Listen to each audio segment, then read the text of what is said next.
I'm Marilyn Geller, CEO of the Celiac Disease Foundation, and I'm very pleased to welcome you to From Diagnosis to Coverage, Aligning Policy for Celiac Disease Therapeutics. On behalf of the Celiac Disease Foundation and our Scientific Advisory Committee, the Society for the Study of Celiac Disease, thank you for joining us for this important conversation. Today is a meaningful moment for the celiac disease community. This is the first policy symposium focused specifically on what must happen for patients to have access to celiac disease treatments once they are approved, including the central question of payment. For decades, the only treatment for celiac disease has been a strict gluten-free diet. That diet is life-saving, but we also know it is not enough for many patients. Even the most careful patients continue to face gluten exposure, financial burden, and around food, possibility of managing a serious immune disease. At the same time, the therapeutic pipeline for celiac disease is advancing more quickly than ever before. For the first time, we can realistically imagine a future where patients may have treatment options beyond the gluten-free diet. But approval alone will not guarantee access. If therapies are approved, will patients actually be able to receive them? How will treatment eligibility be defined? What diagnostic standards will matter? What evidence will payers require? And how do we prevent inconsistent coverage policies from creating unnecessary payments? Those are the questions that brought us together today. This symposium is intentionally different from a traditional scientific conference. Our purpose is not simply to discuss therapies. Our purpose is to begin building the policy, clinical, diagnostic, and coverage framework that must be in place for therapies to reach sufficiently from leaders in gastroenterology, pediatrics, pathology, genetics, health economics, federal policy, pharmacy benefit strategy, and patient advocacy. Together, we will look at the critical infrastructure that must evolve alongside therapeutic development. We'll begin by examining diagnostic variability and the need for greater harmonization in a therapeutic era. We will explore how genotype and clinical trial criteria could unintentionally shape future coverage decisions if we do not establish guardrails now. We will tackle one of the most important questions facing the field. What does treatment-eligible celiac disease actually mean? And later today, we'll hear from payer and policy experts about the evidence standards, economic data, and the coverage frameworks that will determine whether future therapies are accessible in the real world. We will also learn from other disease communities that have already navigated the path from therapeutic innovation to patient access and consider what lessons celiac disease can take from those experiences.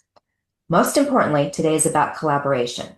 No single stakeholder can solve these challenges alone.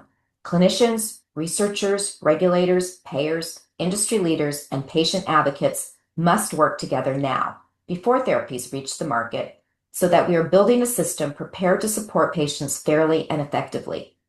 We are deeply grateful to today's speakers, moderators, panelists, and attendees for bringing your expertise and your voices to this conversation.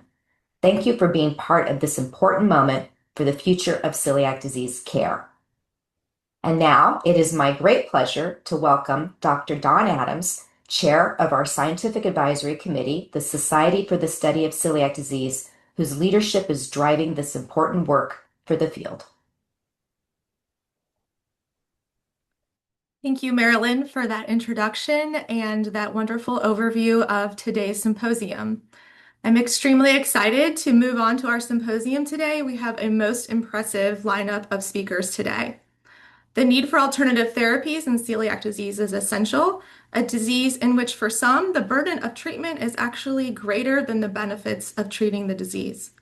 Having these discussions amongst celiac experts is essential to set us up for success with broad applications of drug therapy rather than overly specific criteria that will not benefit the majority of those with this disease.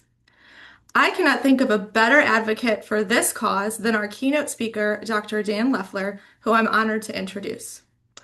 Dr. Dan Leffler is a globally recognized gastroenterologist, clinical researcher, and leader in celiac disease, whose work spans academic medicine, clinical innovation, and biopharmaceutical development. He currently serves as the Executive Medical Director and Global Program Lead for Celiac Disease at Chugai Pharmaceuticals, where he leads clinical development strategy focused on improving diagnostics, treatment approaches, and outcomes for people with celiac disease. Previously, he was Global Clinical Lead for Celiac Disease at Takeda Pharmaceuticals. Dr. Leffler is also an associate professor of medicine at Harvard Medical School and previously served as the director of research at Beth Israel Deaconess Medical Center's Celiac Center. He's authored more than 200 peer-reviewed publications, guidelines, and consensus statements on celiac disease and is widely recognized for advancing standards of diagnosis and care. And with that, I'll let Dr. Leffler give us our keynote speak. You so much, Dawn. And really, it's a pleasure to be here, share my screen. And thank you so much to SSCD for and the CDF, obviously, together for hosting this really amazing day. I'm really looking forward to all the talks. So let me jump in. And again, it's a privilege to give the keynote for this really, hopefully what will be the first in a series. So envisioning a better future for celiac disease. I think that's why we're all here, and this is how I want to structure the keynote talk today. So just quickly, my disclosures, most of which were already mentioned. So just to start, I think, again, this should be no new information to a lot of people on this call. But celiac disease really poses significant medical, clinical, psychosocial, and economic consequences. And I'll be talking a little bit more about these, and you'll be hearing a lot more about this later today. But it's a common disease, 1% of the global population with regional variances, increased risk of important clinical outcomes, including mortality, also certain cancers, respiratory disease, and cardiovascular disease. We know that there's a lot of life restrictions that people have, as Dawn mentioned. The therapy can be as challenging as the disease itself. There's an increased use of healthcare resources, and of course, the chronic issues with gluten-free food cost and availability. So this is a great time to be having this policy symposium because a lot of pieces are coming together. One of these being that celiac disease prevalence is continuing to increase, as was really well lined out by this review article that was published about a year ago in Gastroenterology. And even more than that, I think what is exciting for me and for a lot of people in the celiac world is that celiac disease screening programs, after years and years of discussion, are really beginning in the US and Europe. And I believe this has the potential to result in the biggest increase in celiac disease diagnosis since TTG testing became widely available now, about 20, 25 years ago. And so that flood of celiac patients that we all saw, many of us back, 10, 15 years ago and is continuing, really has the potential to increase exponentially, which is really going to create some interesting challenges, but also opportunities for improving care in celiac disease. That being said, the current state remains problematic with diagnosis. And as was mentioned, we'll be hearing about this a little bit later. There is a long typical path to celiac diagnosis for most patients, unfortunately, with misdiagnosis phase resulting in an average delay of 6 to 10 years, still for adults at least. Due to a lot of things, lack of awareness, non-classical symptoms, trials of the gluten-free diet before testing. And patients often wind up with different diagnoses in the interim: food sensitivities, stress, eating disorders, irritable bowel syndrome. And with all this, diagnosis rate in the United States, at least, continues to be less than 50%. And this is true for most countries of the world. So there is a significant amount to be done, again, which is where I think screening can potentially play such an important role. We also know increasingly that patients with celiac disease often aren't well served sufficiently on a gluten-free diet. And this is some work that we did with Celiac Disease Foundation just this past year. It was a survey of about 3,000 patients with reported biopsy-proven celiac disease in the US on the gluten-free diet for at least 12 months. And 85% reported that they had had gluten symptoms at least once in the last 3 months. But it was a mix of patterns, showing again the heterogeneity of the celiac population, which we are increasingly becoming aware of. So there was about 20% of people who had chronic symptoms on a daily basis. The majority, 50% of patients had generally felt well, but when they got exposed to gluten, they obviously got sick. That's what happens in celiac disease. And then about 25, 30% patients had that mixed pattern where they had some chronic but symptoms that also got acute, worsening with gluten exposure. What was really impressive, and even to me somewhat shocking, was the amount of functional impairment that these gluten exposures caused. So this was dialing in only on the patients who had the acute exposures, the episodic exposures, showing that about 75% of them experienced life impacts such as missing work, school, reduced work function for at least a couple days.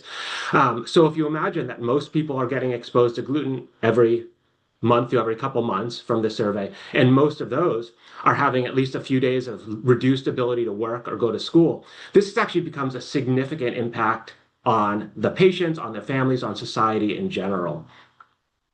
And so, not surprisingly, given all this, many patients are interested in other therapies. And this was a survey done recently by Beyond Celiac, showing, again, that about 90% of patients with celiac disease want a therapy to either replace the diet or most commonly to augment the diet, to augment the limitations of the gluten-free diet, give them a safety net, help protect against symptoms, intestinal damage, help improve day-to-day living. So whereas we in the early we used to just think about celiac disease as one disease and you put everyone on a gluten-free diet and everything goes well, we now recognize there's really a spectrum of patients and their response to celiac disease and response to gluten-free diet. Fortunately, a very small but high unmet need population with refractory celiac disease, less than 1%. And really this light blue, who we used to think of as the vast majority of the celiac patients, people who are just doing well and they're happy on the gluten-free diet, no significant burden of quality of life or illness, are really the minority, probably only about 20%.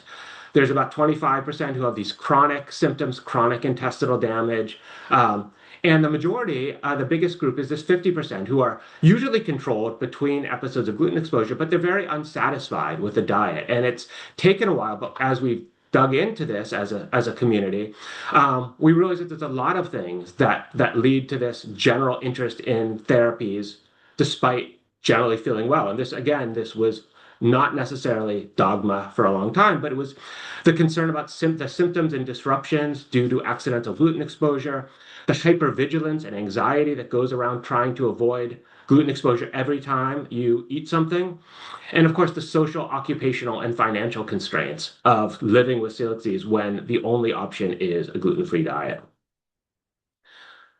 So there are a lot of challenges, but we also have a lot of great opportunities and benefits in celiac disease. And one of these is that we understand the disease very well.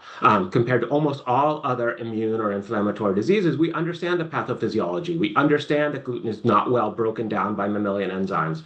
We understand that it's deaminated and changed and shaped by tissue transcontaminase, which allows it to bind much more tightly to antigen-presenting cells, which then elicit immune reaction, both causing autoantibody production and damage to the intestine and symptoms often through related to cytokine release.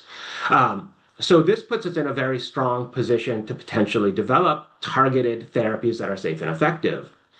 And because of that, we've seen a lot of great work across many of these modalities in clinical trials in celiac disease before.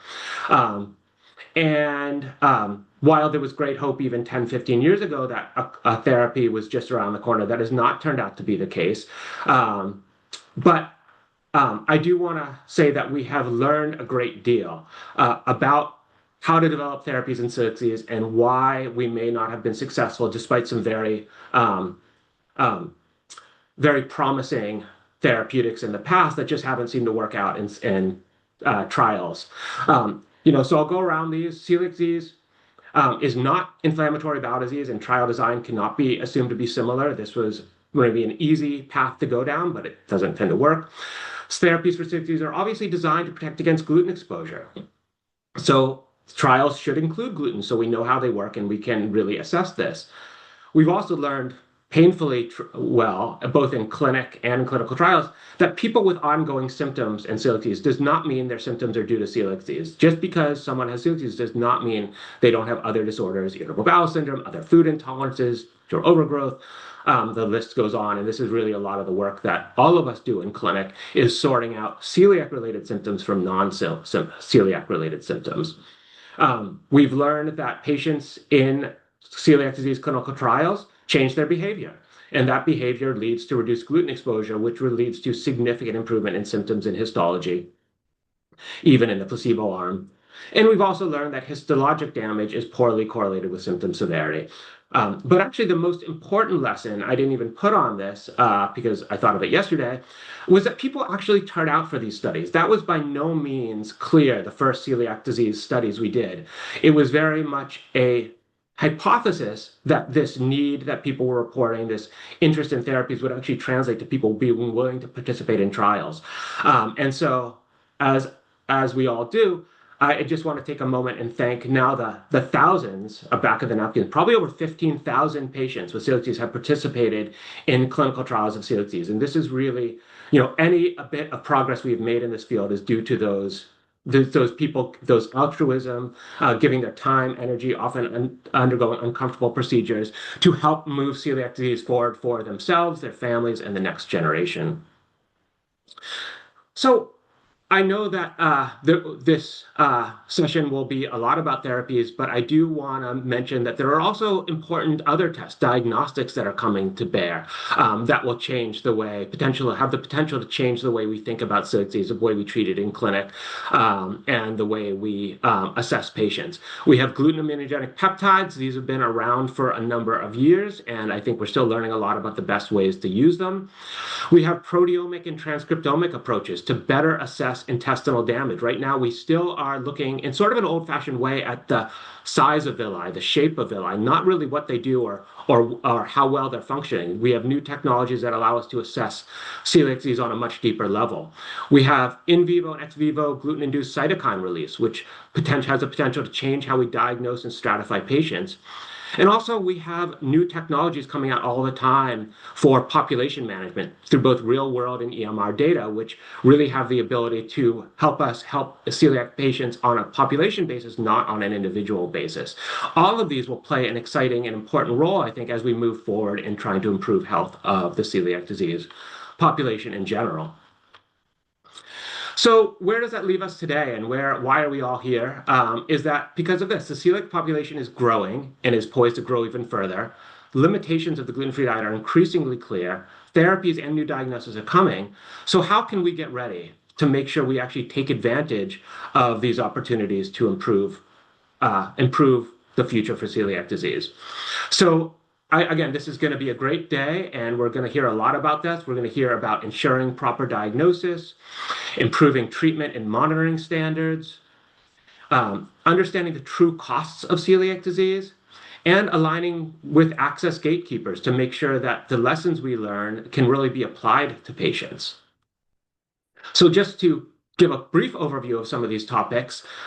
This one I took from another wonderful review article that was released about a year and a half ago about the costs of celiac disease. So we know the cost of the gluten-free diet. These are direct costs of patients and caregivers. These are well documented with a 2 to 3-fold increase in food costs, which place substantial burden on many families. We have indirect costs to society, costs from presenteeism and absenteeism, of which I mentioned briefly, but there's very little data currently available. And then there's excess healthcare use related to monitoring and comorbidities.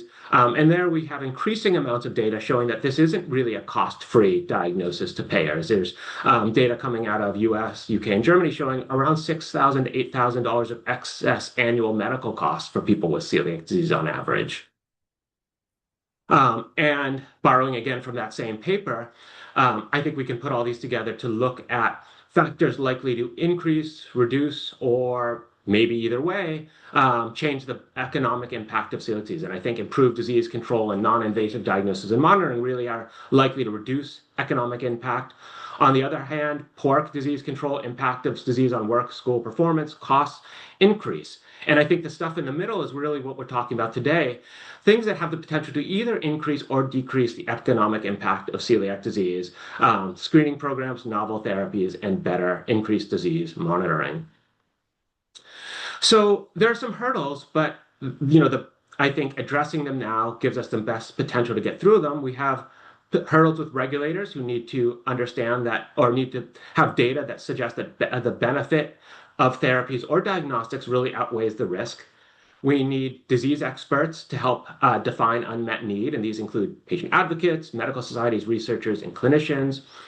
We need the payers and HTAs, health technology assessors, to have data that the value justifies cost. We need clinicians then to use these therapies and tests and showing that the benefit is greater than the effort. And finally, obviously, and most importantly, this has to be clear and make sense to patients. Does the benefit of whatever we're proposing, being a test or a treatment, outweigh the cost, side effects, and burden of that therapy?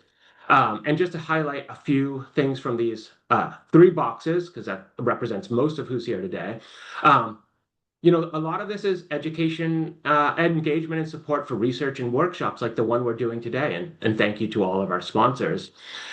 Payers and HTAs need data. They need convincing arguments so they really understand the line items and that the budget that they're putting into celiac disease is worth it and is not an opportunity cost for some other disease where they might be spending that money. And finally, clinicians need pragmatic guidance and how is what's recommended going to benefit their patients and their practice. So to conclude, I think that we are really in a really exciting transitional period in celiac disease. We have new tactics to improve diagnosis with screening just around the corner, I think. We have increased understanding of the patient and societal costs of celiac disease, and more work still needs to be done, but it's really opened a lot of people's eyes to the sort of under the radar costs of celiac disease as it's treated today. And we are approaching the clinical availability of new monitoring and treatment strategies. So to really take advantage of these, we need to be conscientious that the celiac population is highly heterogeneous. And optimizing health outcomes is going to take improvements across the ecosystem. It's not just throwing a drug into the mix is not going to be enough. We need better ways to monitor patients, more thorough testing and treatment and care, better dietitian access, better food labeling, just to name a few. And finally, the key, and again, that's why we're all here today, we need different stakeholders coming together early and often if we're going to realize the potential of new developments and really build a better future for everyone with celiac disease. So with that, thank you so much again for the opportunity to kick this session off, and I am really excited for the rest of the day. Thank you. Thank you, Dan, for that wonderful overview, really setting the stage for the hurdles we're hoping to have amazing discussions on today. So with that being said, we're a few minutes ahead of time, but we're going to keep moving along because this is a long day with a lot of excitement. So please leave this session and then join the next session, Diagnostic Alignment in a Therapeutic Era, and we'll see you there. Thank you.